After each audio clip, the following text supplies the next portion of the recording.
안녕하십니까. 강일여자고등학교 교사 최명호입니다. 오늘은 시행계획과 모집요강 독해법에 대해서 말씀드리도록 하겠습니다. 보통 대학들은 이제 수시에서 우수한 학생들을 선점하기 위한 노력을 게을리하지 않고 계속 연구들을 하고 있죠. 그러다 보니까 모집 방법 등에 대한 아주 많은 변화들이 계속 이루어지고 있죠. 그렇기 때문에 우리들은 시행 계획이라든가 모집 요강 이런 것들 꼼꼼히 살펴서 지원 전략을 수립해야 된다라는 이유에 대해서 먼저 말씀을 드리고 싶습니다. 자, 그럼 이제 먼저 대입 4년 예고제에 대해서 먼저 알아볼 텐데요. 자, 교육부가 제일 먼저 대입 정책을 위한 입학년도 4년 전에 확정을 하게 되면 대교협에서는 대입전형 기본사항이라는 것을 발표하게 되는데, 이 대입전형 기본사항은 모든 대학들이 서로 합의하에 지켜야 할 대원칙이다, 이렇게 이해를 하시면 될 것 같습니다. 자, 그럼 이걸 틀로 해서 각 대학들은 대입전형 시행계획과 그다음 모집 요강들을 이제 발표하게 되는데, 자, 이때 주의할 점이 있습니다. 그 주의할 점이라는 것은 바로 뭐냐? 그 대입전형 시행계획은 실질적인 대학별 모집 요강을 미리 볼 수 있는 자료이지만 대학 구조조정을 실시하게 되면 일부 변경사항이 발생할 수 있습니다.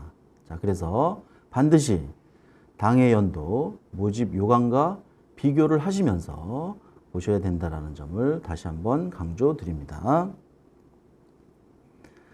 자, 대학은 일단 대교협의 대입전형 기본사항을 기준으로 그 대학별 대입전형 시행계획을 수립하게 되는데요. 자, 이 대입전형 시행계획은 우리가 보통 그 대학의 선발 방법 등 여러 가지들을 확인할 수 있는 자료이다, 이렇게 말씀드리고 싶습니다. 자, 그럼 이제 제일 먼저 보통 우리 대부분들은 각 대학의 입학처 홈페이지에서 입시 정보들을 이제 볼 수 있게 되는데, 자, 또 다른 방법이 없을까요? 만약 입시 정보를 한 번에 보려고 한다면 강원진학지원센터에 들어오셔서 대학 정보란에 들어가시면 대학 알림이부터 시작해서 수시 모집 요강이라던가 또는 정시 모집 요강, 또 전년도 입시 결과, 그리고 선행학습 영향평가 보고서, 그리고 대입 전형 시행 계획들을 한 번에 볼 수 있기 때문에 강원진학지원센터 홈페이지를 활용하시는 것도 하나의 요령입니다. 자, 그럼 이번에는 전형별 입시 정보를 한 곳에서 볼 수 있는 방법을 알아보도록 하겠습니다.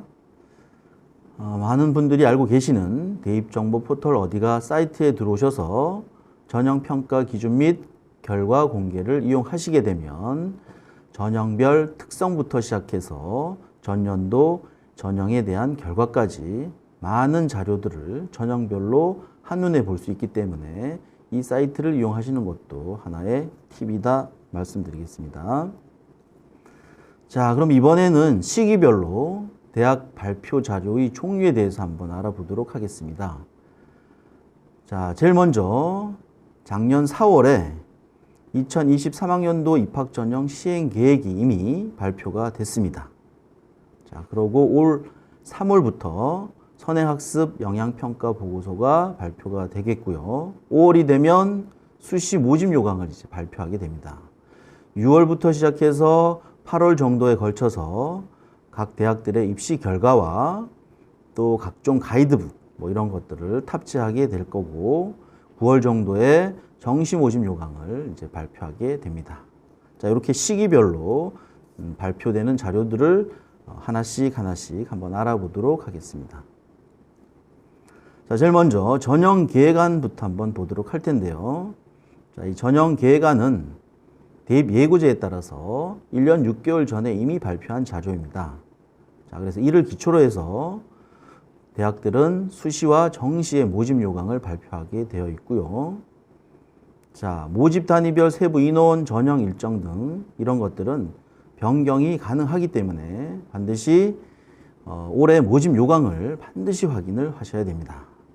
자, 또한 전형 계획안은 전체적인 큰 틀하고 그다음에 이후에 입시 방향성 등을 예측할 수 있기 때문에 이런 자료들을 잘 활용하시면서 보시되 반드시 전년도 전형 계획이라던가 또는 모집 요강과 비교하면서 변경된 사항들을 확인을 해 주십사 부탁드리겠습니다.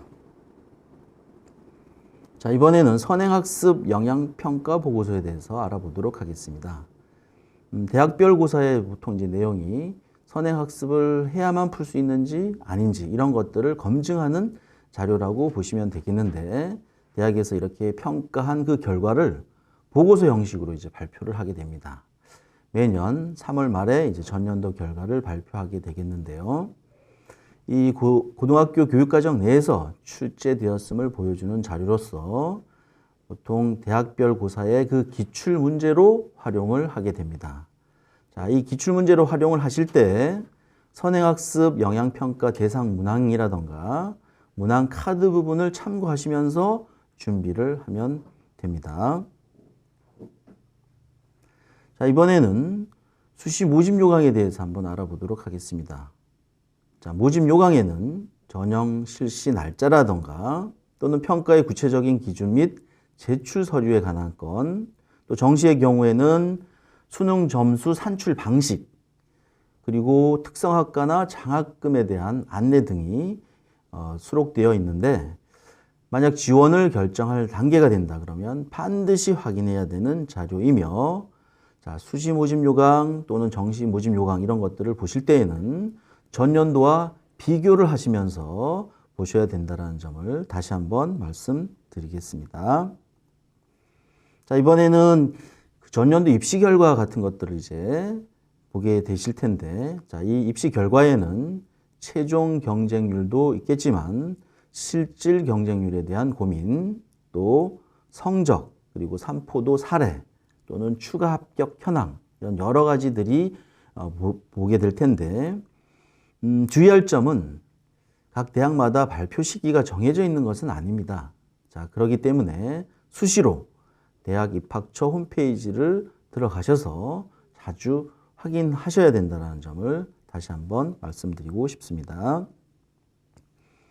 자, 7월부터 시작해서 8월 정도 사이에는 각 대학별로 각종 가이드북이 많이 탑재가 될 겁니다. 논술 가이드북부터 시작해서 심지어 고교 교육기여대학 지원 사업 결과물까지 여러 가지 내용들이 탑재되므로 입시 지원 전략을 짜실 때 사용할 수 있는 좋은 자료이다라고 말씀을 드리겠습니다. 자, 그러면 이제부터 대입 준비를 하게 될 텐데요. 이 대입 준비는 전형 계획 확인부터 시작을 하자고 말씀을 드리고 싶습니다. 자, 상담을 이제 하시게 될 텐데 학생이 관심을 두고 있는 대학이 어딘지에 따라서 분명히 대입 전략은 달라지게 되겠죠. 자, 그렇기 때문에 관심 대학의 전형 계획을 확인하는 것부터 우리는 대입 준비의 시작이다. 이렇게 인식을 해야 될 것 같습니다. 자, 대학에서 이 전형별 선발 비율이라는 것도 확인하는 것이 중요하겠지만 세부 변경 사항도 아주 꼼꼼히 점검을 하셔야 됩니다. 그래서 전년도와 달라진 점이 있다 그러면 그 변화가 학생에게 유리할지 불리할지 이런 것들을 따져보고 부족한 부분은 미리 준비할 수 있도록 안내를 해 주셔야 합니다. 자, 그럼 이런 자료들을 보면서 만약 주요 내용들을 좀 정리를 하게 된다 그러면 예를 들어서 서울대는 정시 수능 일반 전형에 교과 평가를 도입하기로 했다. 또 정시 모집, 일부 모집 단위에서 지역 균형을 도입하기로 했다. 라던가 또는 수시 지역 균형 전형에서 수능 최저를 하향 조정했다던가 또는 수시 지역 균형 전형의 의대 같은 경우에는 면접을 강화했다던가 이런 내용들을 요약을 할 수 있게 되겠습니다. 자, 그리고 고대 같은 경우에는 교과 전형에서 이제 수능 최저 학력 기준을 완화시켰죠. 그러면 어떤 것들이 중요한지, 또 성대 같은 경우에는 수능 최저 기준을 강화했습니다. 교과 전형에서. 그러면 수능 성적이라는 것이 절대적으로 중요하겠다. 이런 것들을 우리가 예상할 수 있게 되겠고요. 자, 종합전형에서는 서울대와 이화여대가 수능 최저를 완화했습니다. 자, 건국대는 교과 100으로 평가하던 것들을 이제는 교과 비중 70으로 줄고 서류 평가가 30으로 반영됐죠. 그러면 전년도의 입시 결과와 올해 입시 결과를 어떻게 볼 것인지. 자, 경희대 같은 경우에는 교과 종합 평가를 30% 반영한다고 했습니다. 그러면 여기서 그 교과 종합 평가라는 것은 도대체 어떤 자료들을 가지고서 평가 자료로 활용하는지 이런 것들에 대한 좀 꼼꼼한 분석이 필요하고, 교과 전형에서 이미 뭐 고려대나 동국대나 성대 같은 경우에는 서류와 교과를 정성평가로 반영을 했었는데 올해 동국대는 서류평가 비율을 40%에서 30%로 낮췄다라고 이렇게 전형계획에서 발표하게 되면 그 이후 그렇다면 올해에는 어떤 결과로 예측하게 될 것이냐 이런 것들에 대한 고민이 이제 필요하겠죠. 자, 그럼 이번에는 이제 대학별 전형 계획 안에는 주요 변경 사항부터 시작해서 전형별 모집 인원, 또 안내 사항, 학생부 교과 전형인 경우에는 뭐 반영 방법 등, 그리고 종합 전형의 경우에는 평가 요소 등, 또 정시 같은 경우에는 수능 반영 방법은 어떻게 되는지 이런 것들을 수록을 했을 텐데, 그렇다면 이런 것들을 이제 꼼꼼히 분석을 해 보셔야 될 텐데, 자, 이런 것들을 분석하실 때에는 한 3개 대학 정도를 이렇게 좀 정하셔가지고 전형별로 좀 정독해 보시면은 조금 더 이렇게 전형 계획안을 보실 때 좀 요령들이 많이 생기지 않을까 싶습니다. 자, 그럼 이제부터는 본격적으로 전형 계획안은 어떻게 보는지 이런 것들에 대해서 한번 알아보도록 하겠습니다. 주요 변경 사항이라는 것을 이제 보실 때 전체 인원보다는 주요 변경 사항 중에서 어떤 것들을 더 봐야 될까 이런 것들에 대한 이제 고민이 생기실 텐데, 지금 보시는 것처럼 선발 비율 및 모집 인원의 전체 종합 전형에서는 줄었다, 교과 전형에서는 늘었다, 뭐 이런 것들에 대한 전체 인원보다는 화면에 보시는 것처럼 주요 변경 사항의 주요 내용들이 수시와 정시에서 어떻게 변경되었는지 이런 것들에 대해서 좀 구체적으로 꼼꼼히 살펴보셔야 된다고 말씀을 드리고 싶습니다. 자, 그래서 주요 변경 사항에서는 전체 인원보다는 전형 방법 중심으로 보자라고 말씀을 드리고 싶습니다. 자, 예를 한번 들어보도록 하겠습니다. A 대학의 경우는 수시 모집에서 수능 최저 학력 기준이 변경되었다고 얘기를 하니까 그러면 전년도와 비교해서 어떻게 변경이 되었는지, 또 학생부 교과 전형에 지원 자격을 확대했으면 추천 인원을 얼마만큼 늘렸는지, 또 정시의 경우에는 수능 영역별 반영 비율을 변경했다고 하면 어떻게 변경을 했는지 뭐 이런 것들에 대한 내용, 또 예를 들어서 B대학의 경우에는 학생부 종합전형에서 수능 최저 학력 기준을 폐지를 했고요.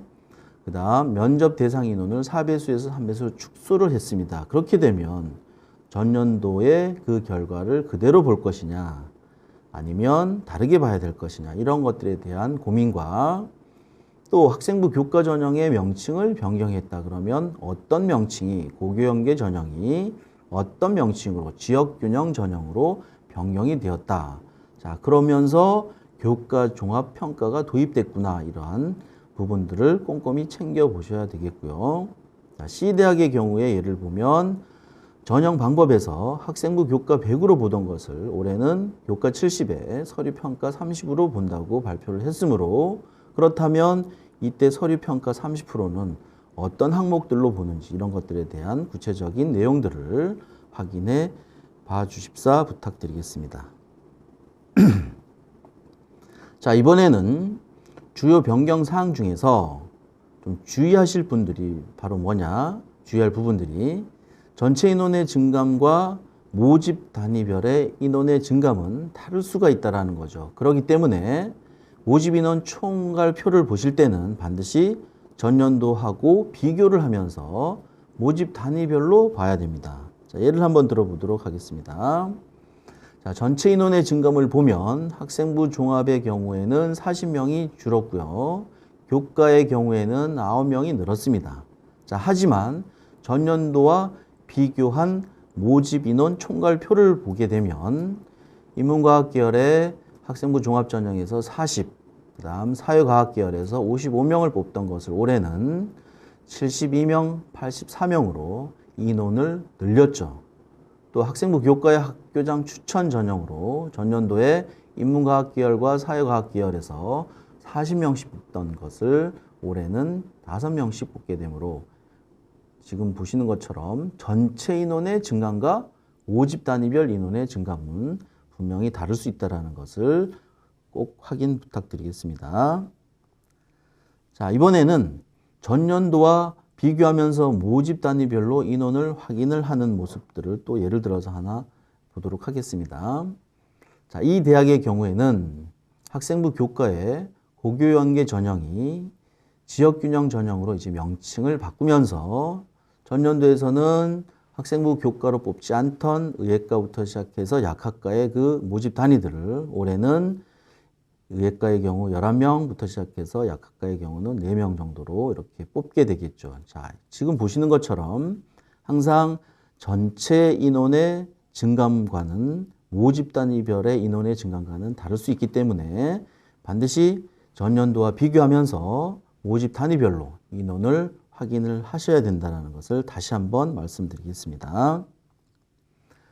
자, 그리고 이제 모집 인원을 보실 때 또 하나의 요령으로 전형별로 인원을 확인해 보는 방법도 좀 말씀을 드리겠는데요. 이렇게 전형별로 인원을 확인해 보면 그 학과의 특성들을 우리가 좀 파악할 수 있습니다. 자, 예를 한번 들어보도록 하겠습니다. 자, 이 대학의 경우에는 학생부 교과와 학생부 종합과 수능으로 크게 나누어 봤을 때 미디어과의 경우에는 정시보다는 오히려 수시 쪽에서 더 많은 인원을 뽑고자 하고 있죠. 자, 그런데 이번에는 물리학과의 경우를 보면 오히려 수시에서 논술 전형으로 더 많이 뽑으려고 하고 있습니다. 자, 반면에 기계항공공학부라던가 아니면 전기전자공학부 같은 경우에는 오히려 정시로 더 많은 인원을 뽑으려고 하고 있습니다. 자, 이처럼 전형별로 인원을 확인해 보시면은 학과의 성향도 우리가 파악할 수 있다는 것을 다시 한번 말씀드리겠습니다. 자, 그리고 이제 지원 자격을 확인해 보실 텐데요. 자, 이 학교의 학생부 교과 지역균형 전형의 경우에는 지원 자격을 이렇게 해놨습니다. 국내 고등학교 졸업 예정자로서 3개 학기 이상 교과 성적이 있는 학생으로 본교의 인재상에 부합하는 학생들을 추천해야 됩니다. 라고 되어 있죠. 그렇다면 담임선생님들께서는 상담하고 있는 학생이 어떤 인재상에 부합하는 학생인지를 좀 꼼꼼히 체크하셔서 추천을 부탁을 드리도록 요구할 수 있게 되겠고, 또 추천 인원을 보시면 고등학교 3학년 재학 인원의 5% 이내입니다. 이런 식으로 추천 인원에 대한 내용들도 기록되어 있다는 것을 다시 한번 말씀드립니다. 자, 이번에는 수능 최저 학력 기준도 확인을 하시게 될 텐데요. 수능 최저 학력 기준 역시 전년도와 비교하면서 확인을 하셔야 될 텐데, 자, 작년의 경우에는 고교연계 전형으로 뽑지 않던 그러한 내용들을 이제 지역균형 전형으로 명칭을 바꾸면서 이제 선발을 하게 되는 그러한 이제 과들이 발생하게 된다라고 하면 없던 수능 체제를 적용시켰죠. 그래서 한의학과 인문 같은 경우 또 의학과, 한의학과 자연, 치의 약학과 이런 부분들은 작년과 다르게 새롭게 들어오는 최저 학력 기준이므로 반드시 전년도와 비교를 하시면서 수능 최저 학력 기준을 확인을 하셔야 합니다. 자, 그리고 이번에는 전형 요소를 전년도 모집 요강과 비교를 하는 예를 한번 들어보도록 하겠습니다. 자, 전년도에는 학생부 교과와 비교과 성적을 100으로 뽑던 그러한 전형 방법에서 올해는 학교생활기록부 교과와 비교과 성적을 70으로 그러고 교과 종합평가를 30으로 적용합니다라고 이렇게 발표를 했으면 우리가 생각해야 될 부분들이 바로 이런 부분들이죠. 그렇다면 이 학교의 전년도 입시 결과를 그대로 볼 것이냐 아니면 다르게 볼 것이냐 이런 부분들에 대한 분석이 된다 그러면 지원 전략을 이런 식으로 짜면 어떨까요? 전년도 입시 결과하고는 반드시 일치하지는 않을 것이다. 그렇다면 교과 종합 평가라는 부분이 있기 때문에 세특등이 좀 잘 갖추어져 있는 학생이다 라고 한다면 혹시 소신 지원을 했을 경우에 합격의 가능성을 좀 예측할 수 있지 않을까? 이런 것들에 대한 고민이 담임선생님들에게 좀 필요하지 않을까 싶습니다. 자, 이번에는 대학별 고사 선행학습 영향평가를 비교해서 확인해 보는 방법에 대해서 한번 보도록 할 텐데요.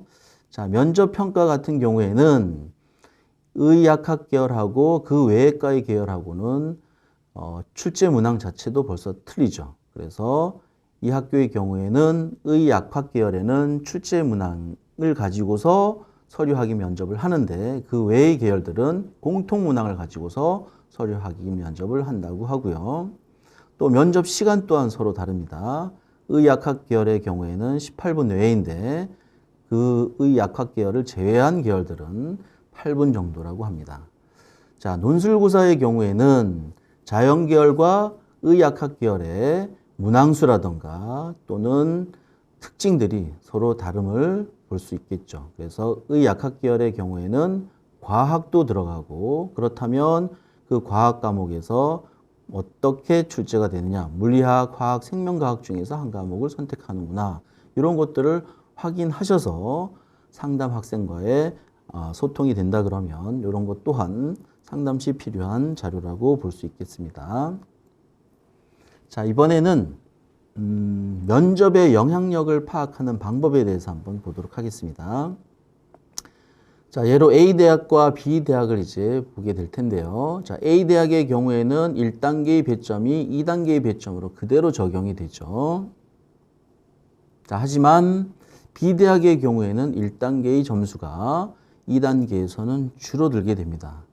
자, 이렇게 된다면 A대학의 경우에는 1단계의 통과자들의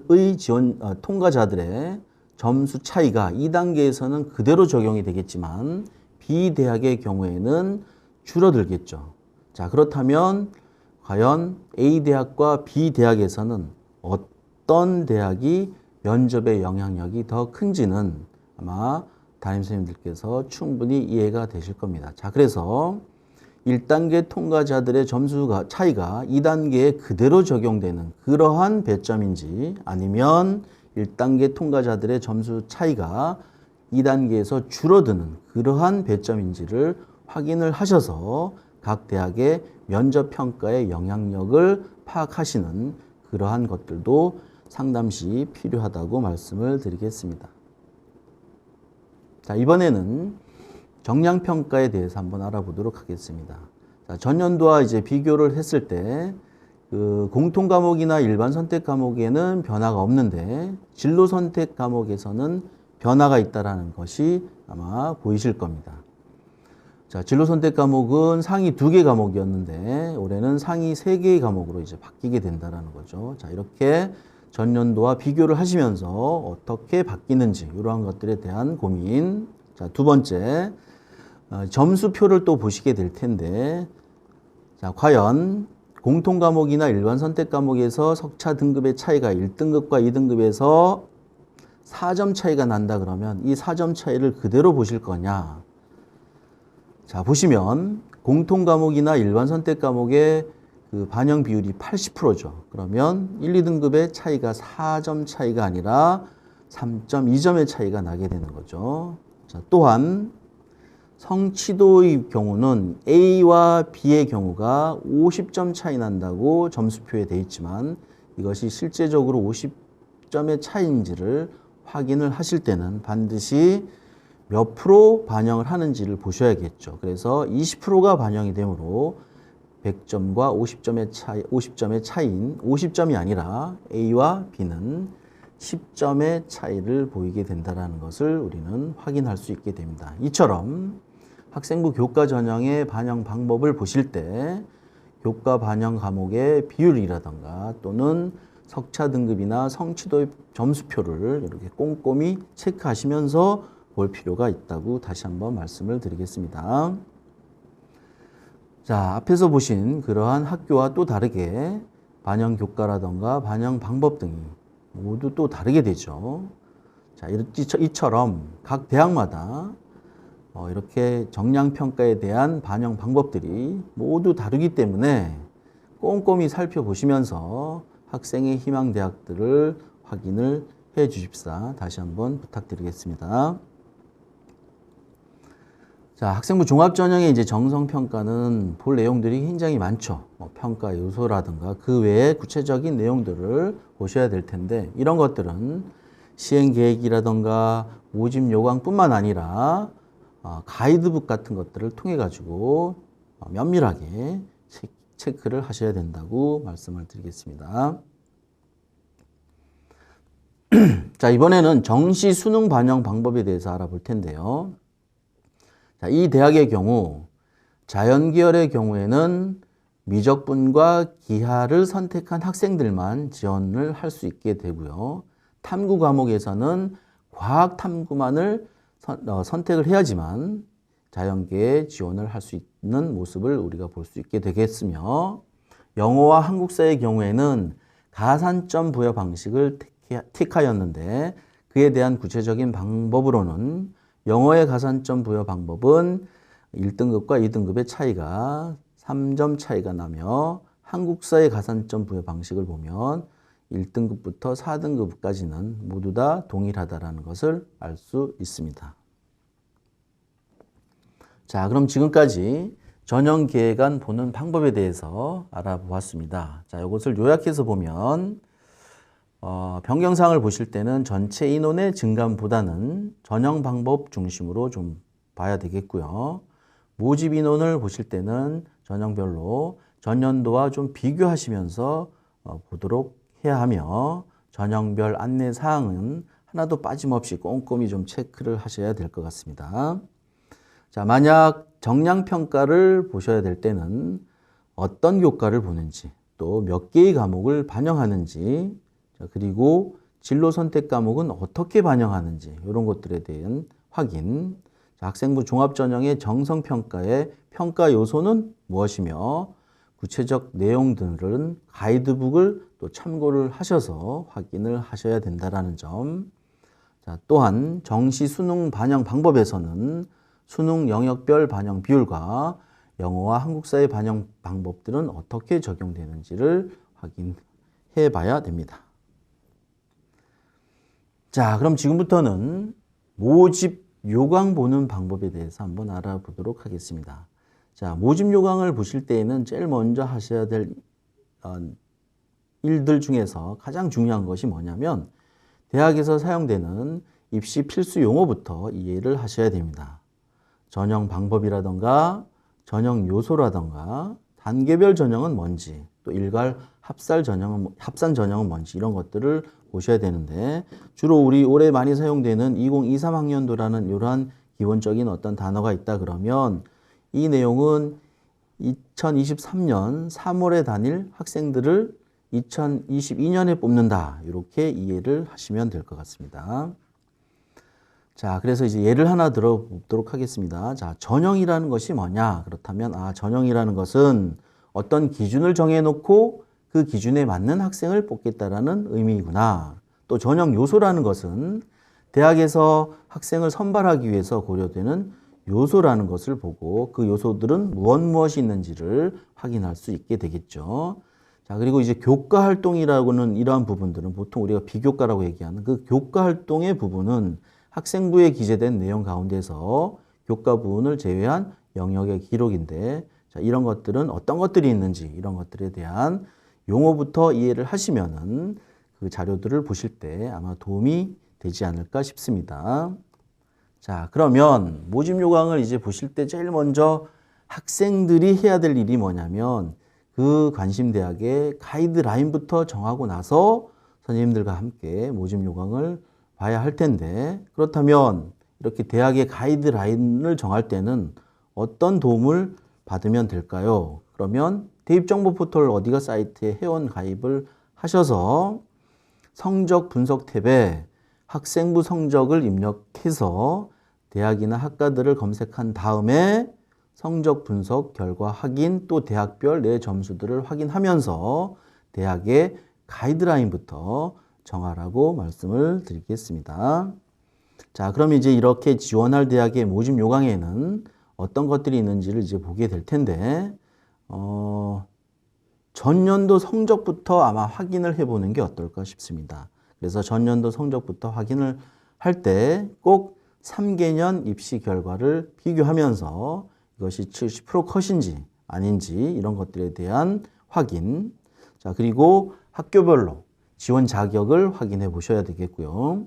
전형 방법은 또 어떻게 되는지, 그리고 모집 인원을 볼 때는 항상 전년도 모집 요강과 비교하면서 증감을 파악하게 된다면 여러 가지들을 우리가 예측할 수 있게 되겠죠.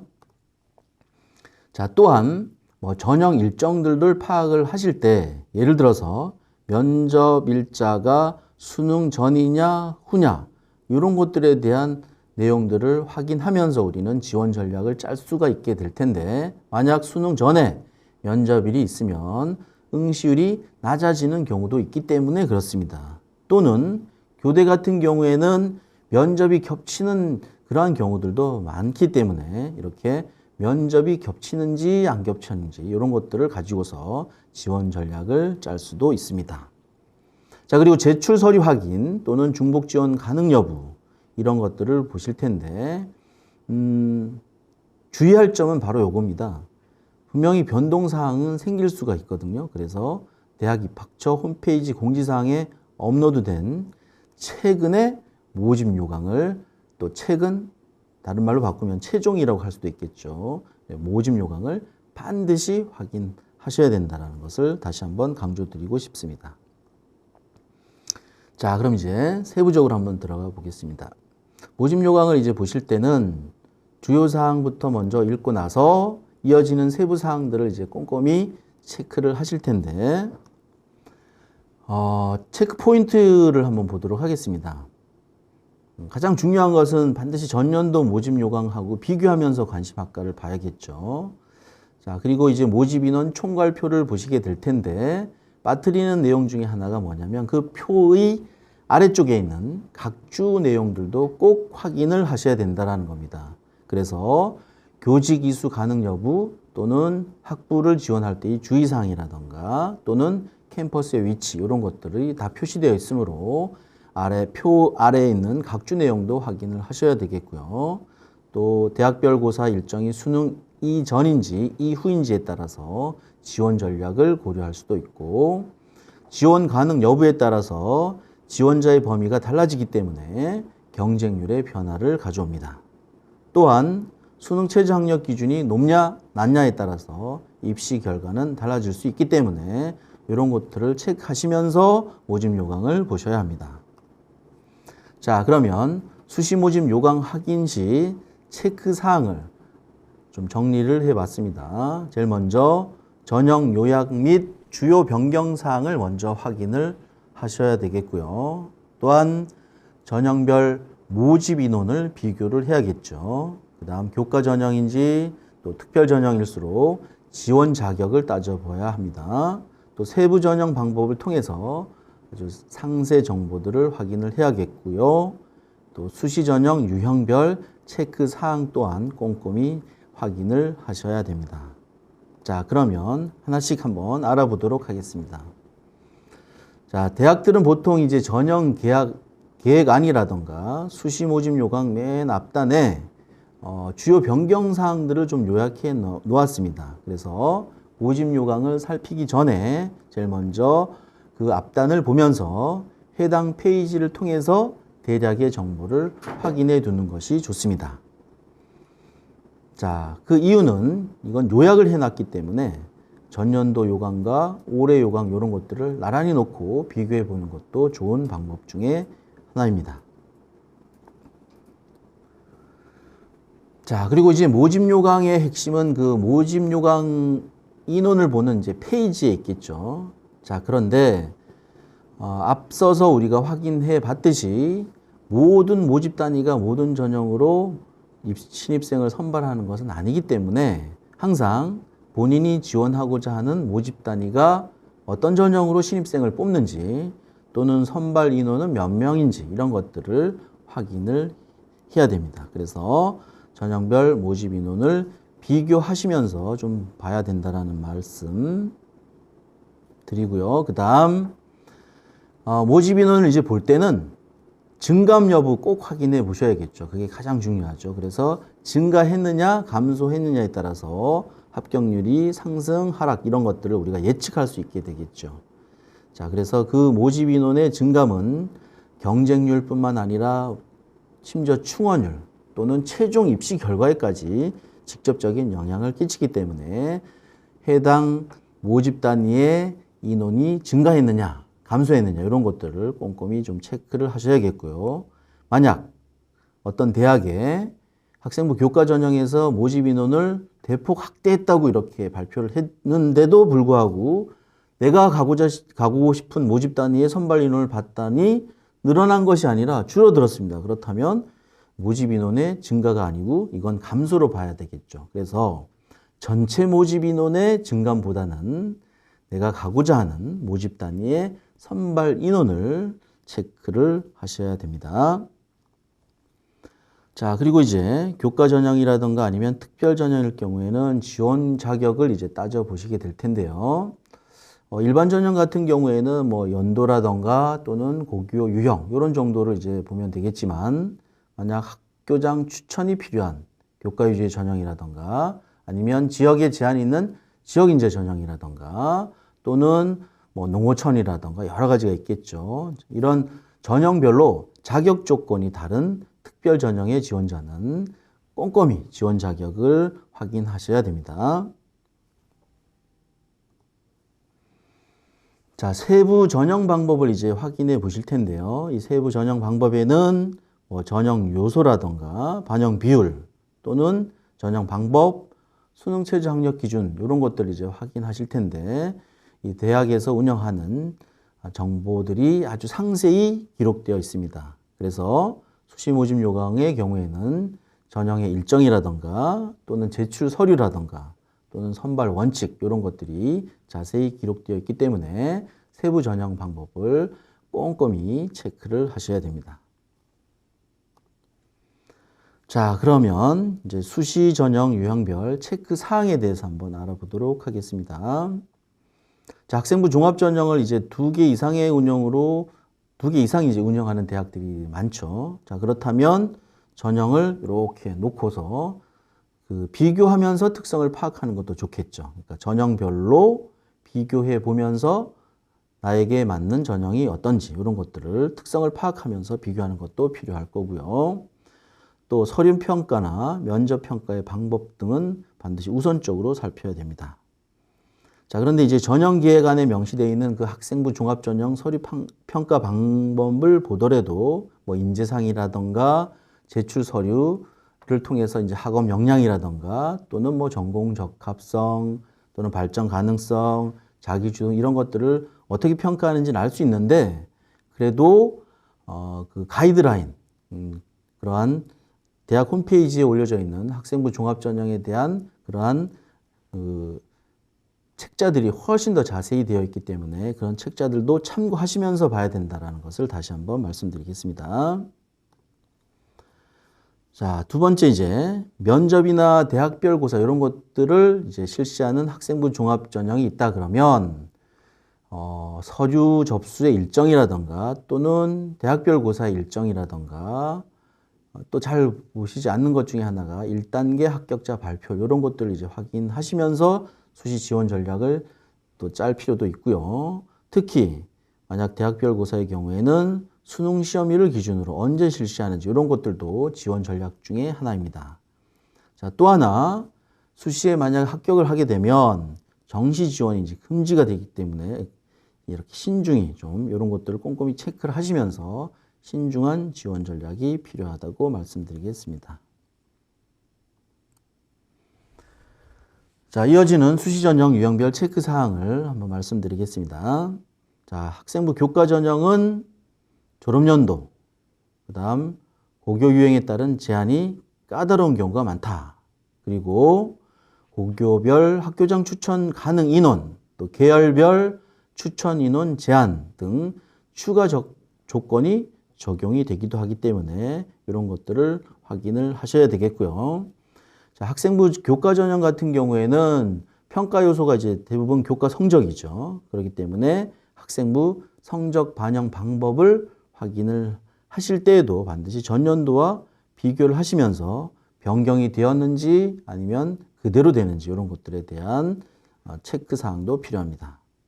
자, 그리고 수시 모집 요강에 구체적으로 명시된 학생부 성적 반영 방법에 맞춰서 학생이 지원하고자 하는 대학이 어떤 대학이 유리한지 또 불리한지 이런 것들에 대한 파악도 반드시 필요하겠습니다. 자, 이번에는 논술 전형에 대해서 한번 알아보도록 하겠습니다.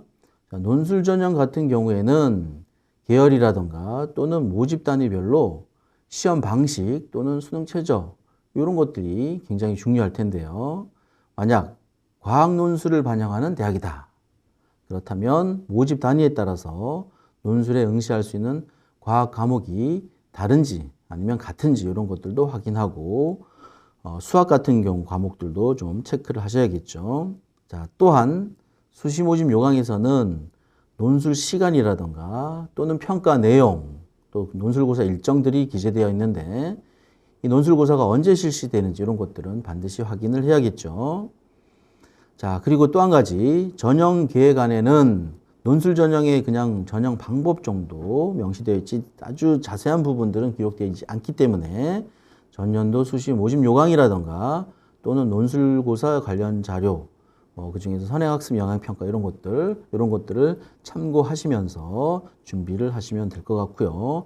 또 논술 가이드북 이런 것들도 있으니까 그러한 자료들을 반드시 확인하셔서 참고를 하셔야겠습니다. 자, 그러면 지금까지 확인했던 그 모집 요강에 대한 확인할 때 체크 사항을 다시 한번 요약을 해 보겠습니다. 제일 먼저 전형 요약을 보고 그리고 주요 변경 사항을 확인하자. 두 번째, 전형별로 모집 인원도 비교해 보자. 그러면 학과의 특성 같은 것도 우리가 확인할 수가 있다. 또 교과 전형 같은 경우에 지원 자격이라던가 또는 특히 특별 전형일 경우에는 지원 자격이 엄청 많죠. 그렇기 때문에 지원 자격을 꼼꼼히 따져보자. 그리고 세부 전형 방법을 통해서 상세 정보를 확인하는 이 부분이 가장 어떻게 보면 중요하다고 말씀드릴 수 있겠죠. 자, 이런 것들을 보시면서 꼭 내가 지원하고자 하는 수시 전형의 유형별 체크사항을 좀 기록하셔서 비교 분석할 필요가 있다고 말씀을 드리고 싶습니다. 자, 이제 신학기가 시작이 되면 학생들과 상담을 이제 하시게 될 텐데요. 그럴 때 분명히 그 학생의 관심 대학에서 모집단이나 모집 인원, 지원 자격, 전형 방법 뭐 여러 가지들을 이제 미리 확인하면서 이제 진학 설계를 해야 될 텐데 아직 모집 요강이 공지가 되지 않은 상태죠. 이럴 때는 대입 전형 시행 계획을 참고하면 됩니다. 자, 그렇다면 이제 모집 요강은 또 언제 봐야 할까요? 공지가 돼서 발표가 되면 그때 보겠죠. 자, 그런데 제가 드리고 싶은 말씀은 뭐냐? 원서 접수 이전에는 대부분 많이들 보십니다. 그런데 원서 접수 직전에도 꼭 봐야 된다라는 거죠. 그 이유는 뭐 학사 조직 개편 여러 가지 이유 때문에 일부 모집단이라던가 또는 모집 인원이라던가 또 코로나 때문에 특히 면접 방식 등이 바뀌는 경우도 있기 때문에 원서 접수 직전에 꼭 봐야 한다라는 거.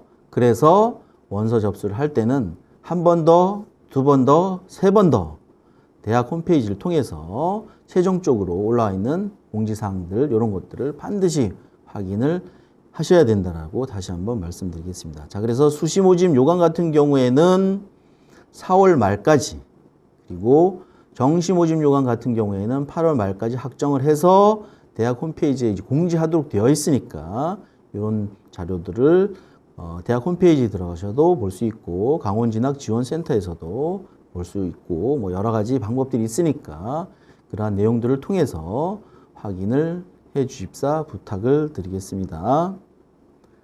자, 원서 접수 전에 이제 체크할 사항들에 대해서 한번 알아보고 오늘의 강의를 이제 마치도록 할 텐데요. 자, 원서 접수 전에 모집 요강 꼭 확인하셔야 된다는 거 또 한 번 강조드리겠습니다. 자, 그리고 전형별 가이드북 등의 여러 가지 다양한 정보를 대학에서는 제공하고 있으니까 이러한 자료들을 많이 활용해 주십사. 자, 그리고 어떤 결과들을 볼 때는 3개년의 결과들을 보셔야 된다는 거. 그래서 경쟁률이라던가 대입 결과, 즉 대학에서 발표하는 자료들은 가급적 좀 귀찮더라도 한 3개년 정도를 좀 비교하시면서 분석을 해야 된다는 거.